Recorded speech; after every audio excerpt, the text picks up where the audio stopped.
Halo guys, assalamualaikum warahmatullahi wabarakatuh. Ya, alhamdulillah akhirnya kita dapat berjumpa kembali, tentu saja di channel kebanggaan saya ini, yaitu channel Iluk Lonely Cat. Nah, pada kesempatan video kali ini saya ingin membahas tentang tidak jauh daripada pembahasan yang kemarin ya guys. Jadi tentang pecah koloni lebah madu, masih seputaran seperti itu. Kemarin saya jelaskan ciri lebah apis rana yang akan pecah koloni ya. Jadi saya ngobrol tentang tanda-tandanya seperti apa seperti itu.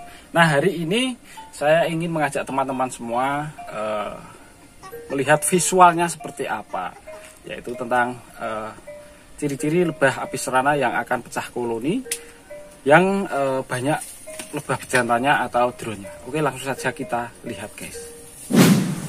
Oke guys, nah ini dia ya. Ini adalah lebah apis rana yang dulu sekali sudah pernah saya gunakan untuk membuat konten ya.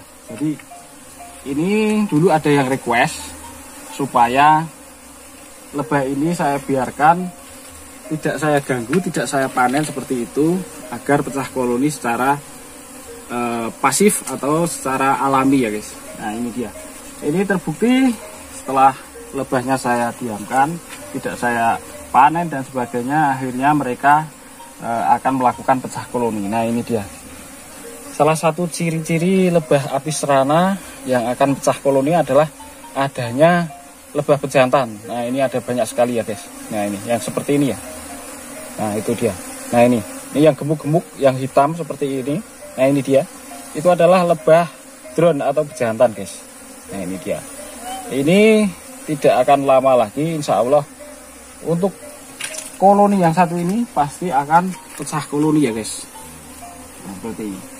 Jadi kita bisa melihat tanda-tanda lebah apis rana ini yang akan pecah koloni itu bisa kita lihat dari luarnya saja seperti ini. Itu sudah bisa kita prediksi bahwa lebah ini akan melakukan pecah koloni.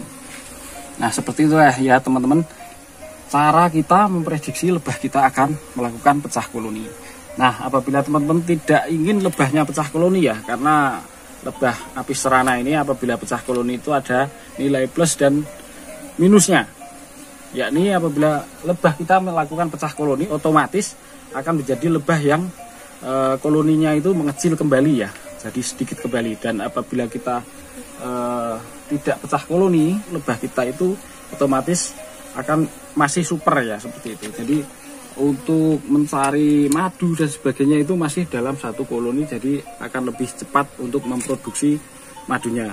Jadi apabila lebah kita itu melakukan pecah koloni, otomatis menjadi koloni yang kecil dan untuk produksi madunya juga kecil atau menurun juga. Jadi apabila teman-teman tidak ingin lebahnya ini pecah koloni, itu saat seperti ini, saat ada lebah drone yang berseliweran atau melakukan swarming seperti ini, bisa dibongkar sarangnya dan cari ratu juga. Untuk lebah drone-nya ini dibuang saja. Nah ini kebetulan menggunakan glodok yang menggunakan glodok kuno seperti ini ya, itu agak sulit memang, tapi apabila kita membongkarnya dan tidak ingin memecah koloninya, bisa pindahkan sekaligus koloni lebah yang ada di glodok kuno ini ke kotak budidaya modern seperti itu teman-teman. Jadi kita lebih mudah untuk merawatnya. Oke teman-teman, nah itulah ya untuk kekurangan daripada lebah kita apabila pecah koloni, yaitu koloni kita akan menjadi kecil atau menyusut kembali.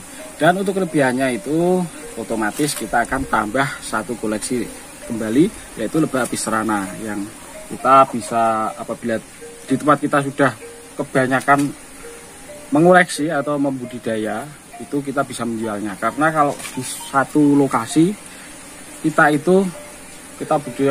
budidayakan terlalu banyak, itu kurang maksimal juga ya teman-teman. Ibaratnya nasi satu piring dimakan orang 8, itu berbeda hasilnya apabila nasi satu piring dimakan satu orang. Nah seperti itu teman-teman. Jadi kecuali ya ada pengecualian di tempat sampean itu ada perkebunan seperti itulah ya, yang untuk hasil bunga atau alamnya itu bisa dihasilkan dari perkebunan itu. Kalau di sini saya mengandalkan hanya alam ya, dari alam. Untuk vegetasinya dari alam itu kurang maksimal apabila budidaya terlalu banyak seperti itu, teman-teman. Oke teman-teman, saya ingin menjelaskan sedikit saja tentang lebah pejantan. Kenapa ada dan tiba-tiba ada di koloni lebah kita ya. Nah, itu pernah saya jumpai. Koloni saya itu sebenarnya sudah saya buangi ya, lebah dronnya atau brood cell atau telur calon lebah pejantannya itu sudah saya buangi. Akan tetapi kok tiba-tiba itu dalam kotak budidaya itu kok ada lebah pejantannya. Nah, jadi begini guys, lebah pejantan itu akan datang dari koloni lain ya. Misalkan kita budidaya lebah madu dan di dalam kotak kita itu tidak ada drone, itu bisa datang dari koloni lain. Untuk pejantan, lebah pejantannya itu bisa datang dari koloni lain datang ke tempat kita seperti itu, teman-teman.